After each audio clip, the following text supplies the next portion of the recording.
Bible Story。逾越節嚟到，門徒問耶穌要喺邊度預備啊？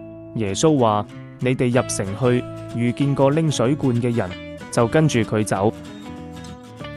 嗰個人會帶你哋去一間樓上大房，已經佈置好，你哋就喺嗰度預備逾越節嘅筵席。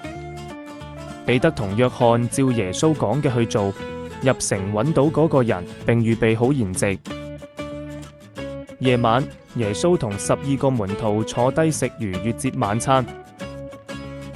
食飯嘅時候，耶穌企起身為門徒洗腳，教導佢哋：你哋都要互相洗腳，好似我為你哋做嘅咁。彼得話：主，你千祈唔好洗我嘅腳。耶穌話：如果唔洗你嘅腳，你就同我冇關係。彼得話：主，咁請你洗埋我嘅頭同手啦。耶穌話：你哋中間有一個人要出賣我。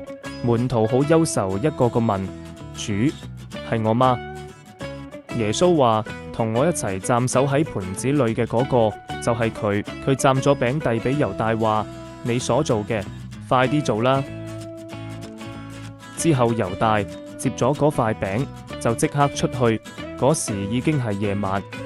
佢哋食嘅時候，耶穌拎起餅嚟，祝謝咗，掰開遞俾門徒話：你哋拎住食，呢個係我嘅身體。又拎起杯嚟，祝謝，遞俾佢哋話：你哋都飲，呢個係我立約嘅血，為好多人流出嚟，洗罪得赦。佢哋唱詩，行出嚟，行去橄欖山。Thanks for watching. Thanks for watching.